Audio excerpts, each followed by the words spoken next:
إنما المؤمنون الذين إذا ذكر الله وجلت قلوبهم وإذا تليت عليهم آياته زادتهم إيمانا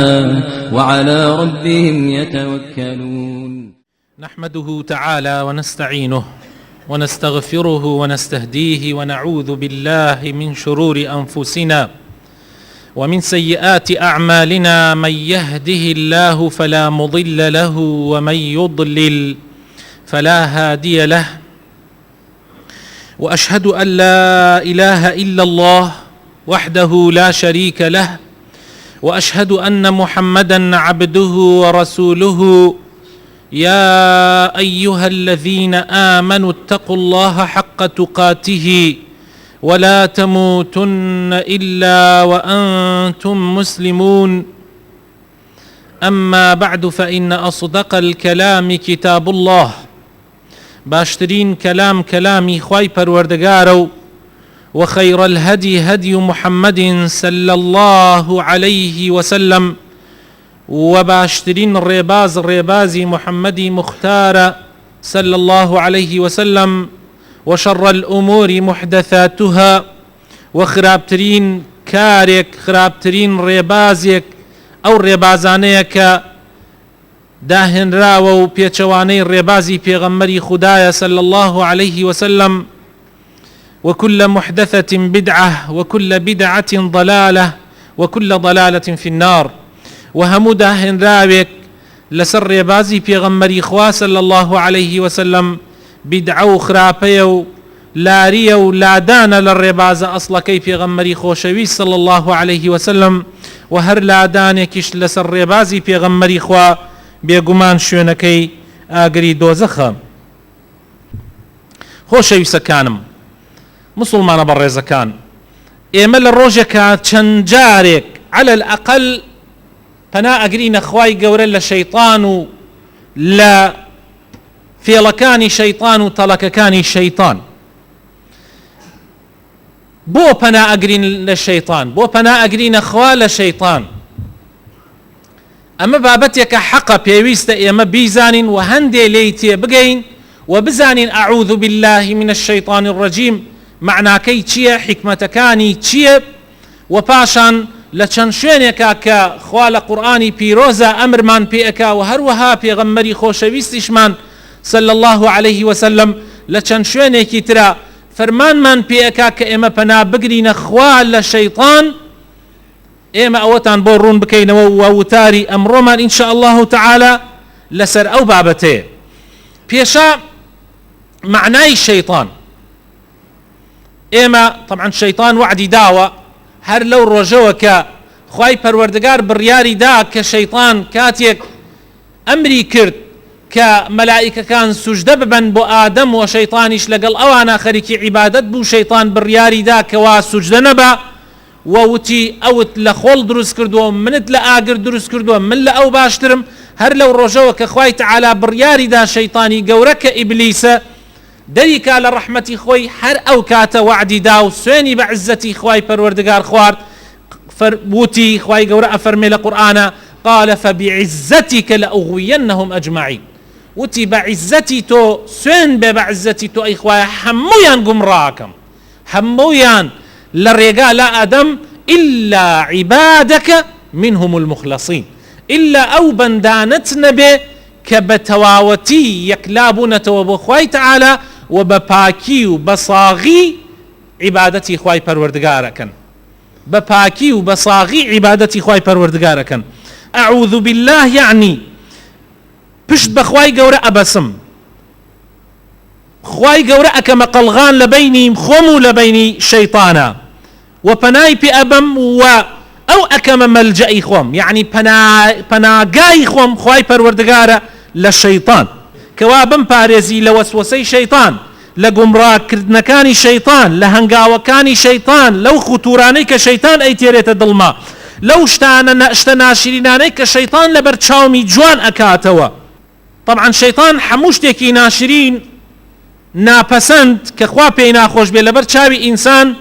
جوان ئەکاتەوە. وزەینە لەهم الشەیطان ئەعمالەهم، شەیتان شتە ناشرینەکان جوان ئەکاتەوە بەڵام شتە جوانەکان لەبەر چاوت قورس ئەکاتەوە ئەوەی کە خوا پێی خۆشە ئەوەی کە خوا حەڵاڵی کردووە لەبەر چاوت ناشرین ئەکات قورسیەکات گرانیەکات وای پێ ئەکات کە هیمەتی بۆ نەکەی کە تااقەتت نەبێ ڕووی تێ بکەی جا تۆ پەنا ئەگریتە خوا لە کێ لە شەیطانی ڕەجیم شەیطان ناوێکە بۆ هەموو شتێک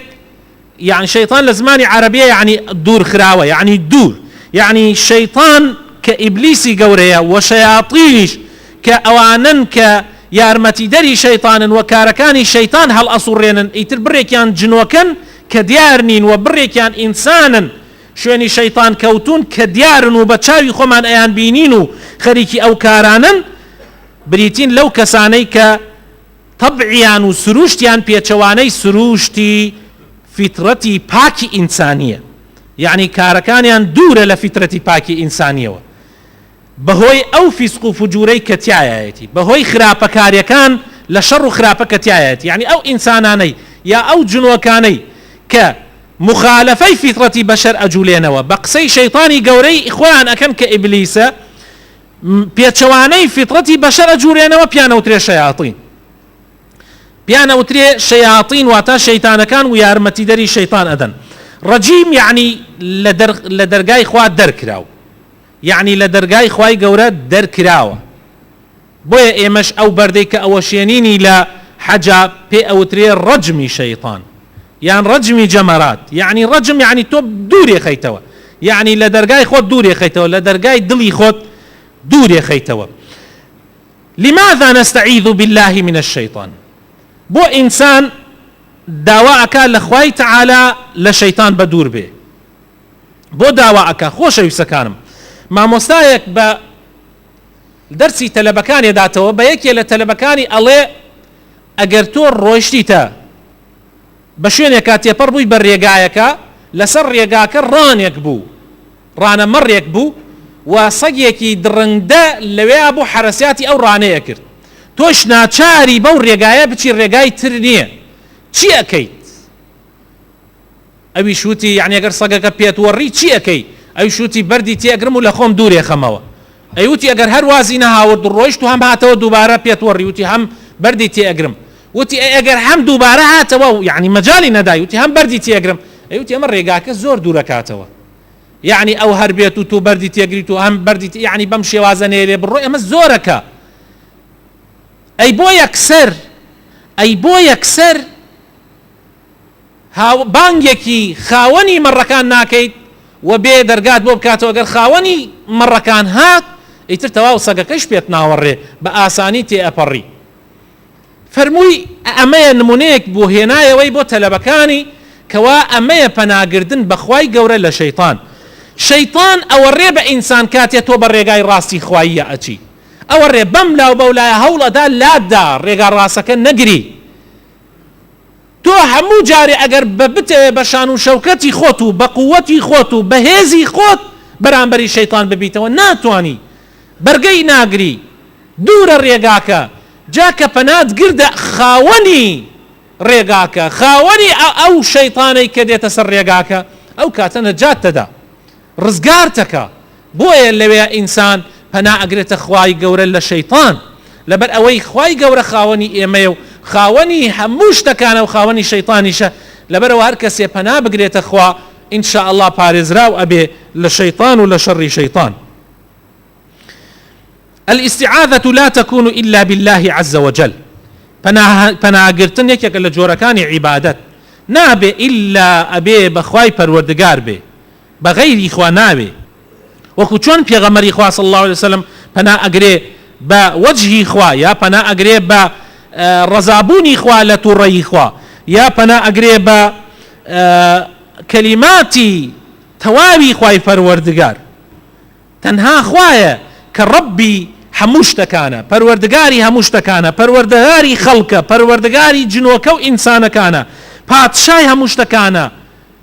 پەرستراوی هەموو خەڵکیە يعني تنها خواي پروردگارە کە فریای ئینسانەکانەکەوێ هەر ئەوە پروردگاری ئێمە هەر ئەوە خوای ئێمە يعني ئێمە هیچمان لەدەست نایە بەبێ خوا خوای گەورە ئێمەی خەڵق کردووە خوای تعالی ئێمەی هێناوەتە بوون، خوای تعالی بوونەوەری بۆ خەڵق کردین، هەموو تەگەرەکان دێتە ڕێگامان، هەموو لە لای خوا ئاسانە. بۆیە پەناگرتن بە خوای پەروەردگار فریامان ئەکەوێ، بەڵام ئەگەر پەنا بە غەیری خوا بووین خوا پەناماندا زۆر خەتەرە. جا خوای تعالی لە قورئانی پیرۆزە باسی کۆمەڵە خەڵکانێک ئەکات کە لە پێش ئیسلاما هەبوون، ئەگەر بڕایەنەتە شوێنێ تاریکی، ئەگەر بڕایەنەتە شوێنێ تەنهایی بترسیایەن پەنایان ئەگرت بە جنۆکەی، یعنی بە جنۆکەی بە جن و دێوی ئەو دۆڵ و تاریکاییە.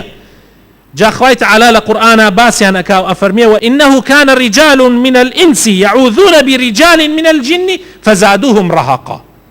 کەسانێک هەبوون لە ئینسانەکان لە مرۆڤەکان پەنایان ئەگرتە کەسانێکی تر لە جنۆکە، وەکو چۆن بڵێ هەندێ عەشایری خۆشمان هەبوو ئەیوت هەر کاتێ مەسەلەن ڕۆیشتیتە شوێنێک پەنا بگرە مەسەلەن ئەو کەلیماتانە بڵێ بڕێ کەلیماتیان فێرە کردین جاران کەلیماتی جاهیلانە نەفامانە پەنا بگری بە جنۆکە، جا ئەوە کفرە، ئەوە گوناحە، فەزادوهم ڕەهەقا یعنی ئیثمە وەشیرکە، و ئەبێ ئینسان پەنا بگرێت تەنها و تەنها بە خوای پەروەردگار، چونکە خوا خاوەنی هەموو جنۆکەیە، خوا خاوەنی هەموو مەلائیکەیە، خوا خاوەنی هەموو ئینسانەکانە، خوا خاوەنی هەموو مەخلوقاتەکانە، ئەوەی کە شەڕی هەیە و ئەوەشی کە خێری هەیە. بۆیە تەماشا ئەکەین خوای تعالی لە قورئانی پیرۆزە لە چەند شوێنە داوامان لێ ئەکا ئێمە پەنا بگرین بەخوا. بۆ نمونەیەکێک لەوانە لە سوورەتی ئەعراف خوای تعالی ئەفەرمێ خذ العفو وأمر بالعرف وأعرض عن الجاهلين وإما ينزغنك من الشيطان نزغ فاستعذ بالله إنه سميع عليم. تماشاك برا بالرزة كانم خوای تعالی ئەفەرمێ لێبوردەیی بکە بە پیشەی خۆت لە ژیانە و ئەمر بە چاکە بکە و خۆت بپارێزە، یعنی پشت هەڵکە لەو کەسانەی کە نەفام و نەزانن، و ئەگەر لەلایەن شەیطانەوە شتێکت بۆ هات وەسوەسەیەکت بۆ هات ئەوە چی بکە؟ ئەوە پەنا بگرە خوای تعالی، بەڕاستی خوای تعالی بیسەر و زانایە. ئەگەر تەماشای ئەم ئاەتە بکەی و تەماشای ئاەتەکانی تری قورئانیش بکەی کە باسی ئیستیعاذە ئەکا، تەماشا ئەکەی شەیطانەکان ئەکا بە دوو بەشەوە خوای تعالی، شەیطانی ئینسان و شەیطانی جنۆکە. شەیطانی ئینسان خوای تعالی ئەفەرمێ بۆ ئەوەی خۆتی لێ بپارێزی چی بکە؟ ئەم وەسیلانە بگرە بەر، خذ العفو وأمر بالعرف وأعرض عن الجاهلين. شەیطانەکانی ئینسان ئەگەر یادی بخەیتەوە، ئەگەر قسەی بۆ بکەی، ئەگەر لێبوردەیی بەرامبەری ئەخلاقی جوان بەرامبەری بنوێنی، ئەگەر پشتی تێ هەڵکەی، لەوانەیە ئەم شەیطانە بگەڕێتەوە، لەوانەیە خۆت لە شەڕی بپارێزی. شەیطانی ئینسان ئەتوانی مەسەلەن کابرا شەڕت پێ ئەفرۆشێت، تۆ پشتی تێ هەڵکە و گوێ مەدەرێ، کابرا قسەیەکی ناشرینت بەرامبەر ئەکا یا ئەخلاقێکی ناشرینت بەرامبەر ئەکا، تۆ ئەتوانی بە لێبوردەیی و بە پشت هەڵکردن خۆتی لێ دەرباسکەی. بەڵام ئایا شەیطانەکانی جنۆکە بەمە نەجاتت ئەبێ لە دەستیان؟ نە وەڵڵاهی. بۆیە خوای تعالی ئەفەرمێ ئەگەر بێت و ئەوان وەسوەسەیەکیان بۆ دروست کردی وإما ينزغنك من الشيطان نزغ فاستعذ بالله، پشت بەخوا ببەسە، پەنا بەخوا ببەسە. کەوابوو لە زۆربەی ئاەتەکانی تریشە خوای تعالی بەشەرەکان جیا ئەکاتەوە، شەیطانی بەشەری جیا ئەکاتەوە لە شەیطانی ئینس. شەیطانی بەشەری بە قسەی شیرین، بە پشت هەڵکردن، بە ئەخلاقی طبعا پشت هەڵکردن لە نەفام ئەوە ئەخلاقێکی زۆر جوانە، لێبوردەیی ئەخلاقێکی زۆر جوانە، ئەخلاقی عەمەلیە، و قسەی وأمر بالعرفی ئەخلاقی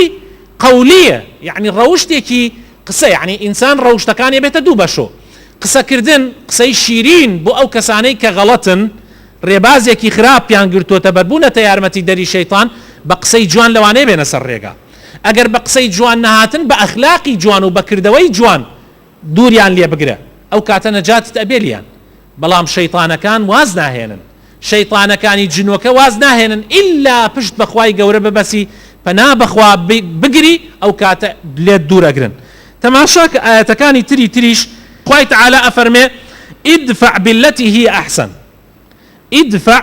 بالتي هي أحسن. أما بو إنساني بو شيطاني إنس، ادفع بالتي هي أحسن فإذا الذي بينك وبينه عداوة كأنه ولي حميم. يعني أو كسانيك حتى كان يخرابن تو هر چاكبك سيركي لبيني تو لبيني أو كسانيك و ئەو کەسانەی کەوا با بڵێن خراپەکارن چەندێ دوژمنایەتەکەیشی بەقەوت بێ ئەگەر تۆ هەر باش بێ باشبی لەوانەیە دوژمنایەتەکەی وەکو خۆشەویستی پێ بێ لە ئەخیرە. بۆیە خوای تعالى لسورة مؤمنون أفرمي ادفع بالتي هي أحسن السيئات نحن أعلم بما يصفون وقل ربي ها تماشاك بو جنوك كان بو إنسان كان كردوي شاك ادفع بالتي هي أحسن السيئة ادفع بالتي هي أحسن فإذا الذي بينك وبينه عداوة كأنه ولي حميم. أما بأخلاق الروش البنامر بإنسان خرابة كان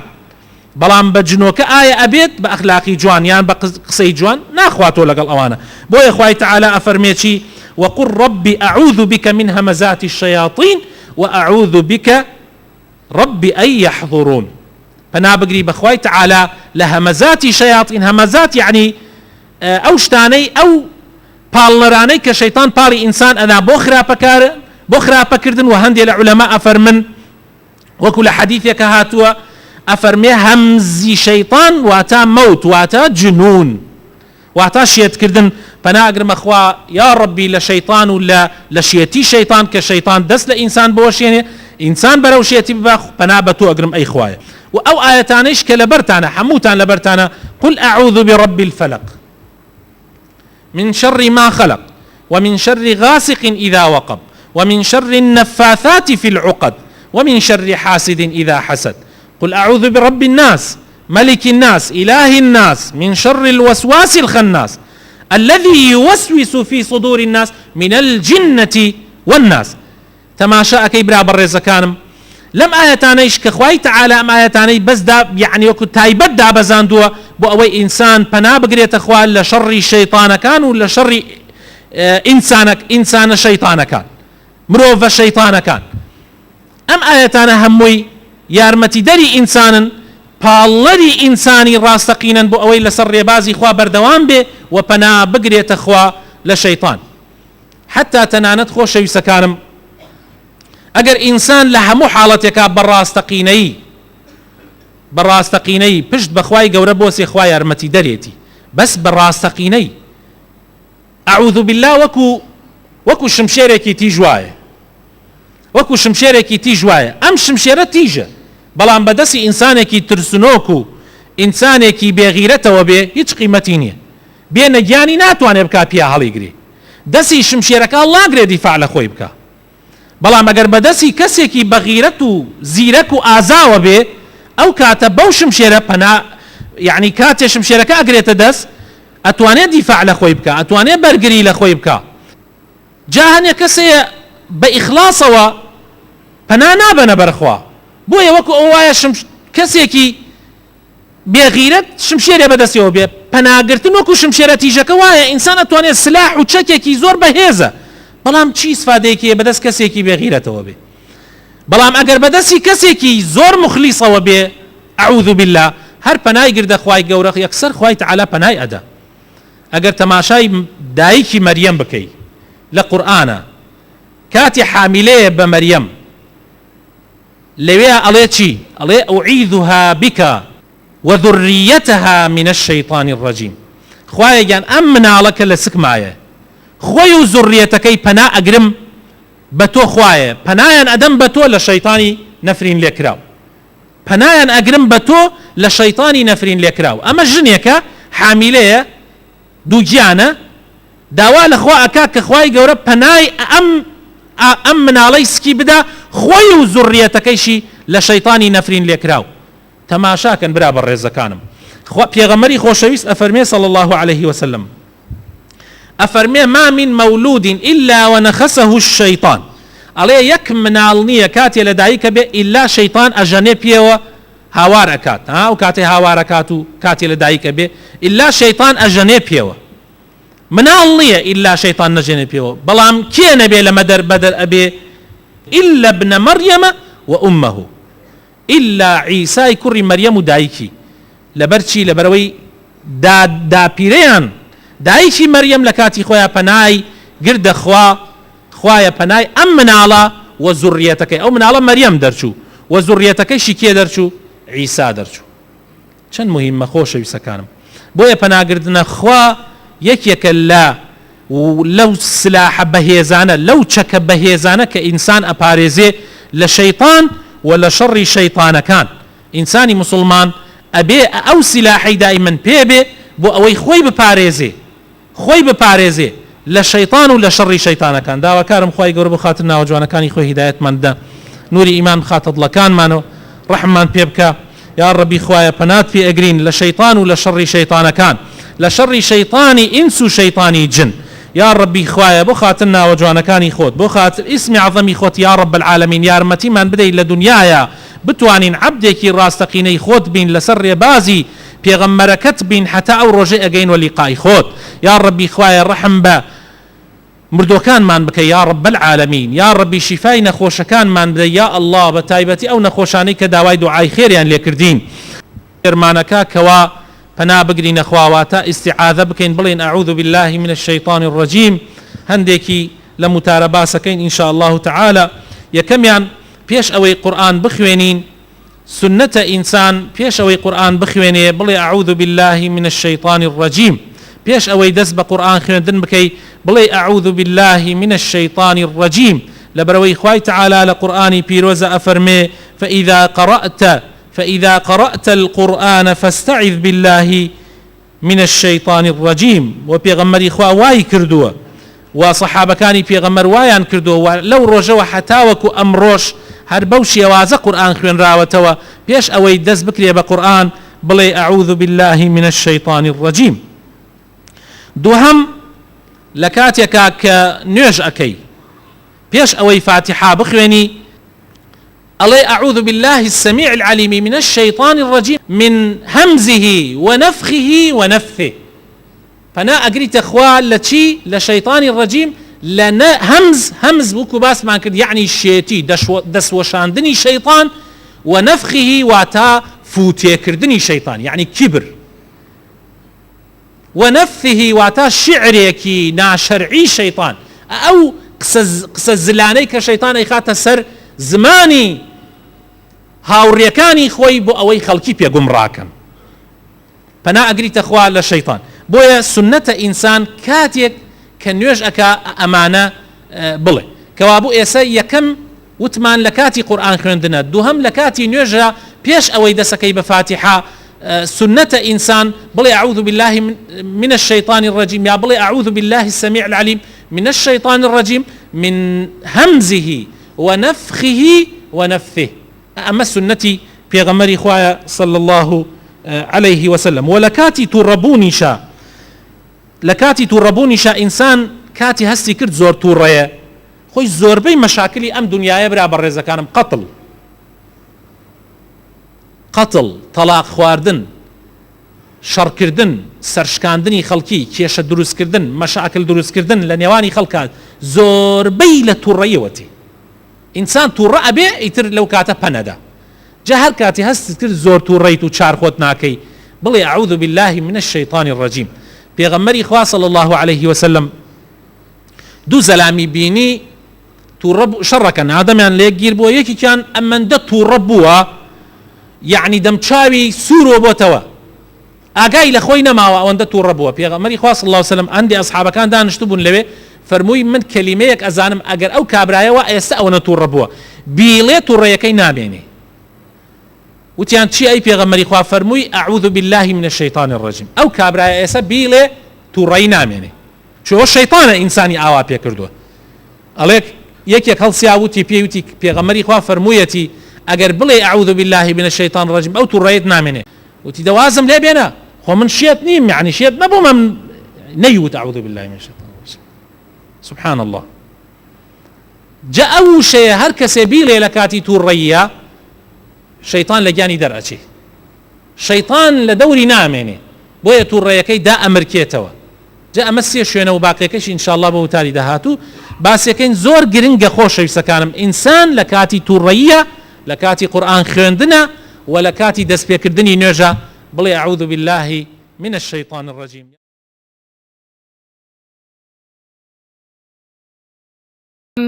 ألم تر كيف ضرب الله مثلا كلمة طيبة كشجرة طيبة أصلها ثابت وفرعها في السماء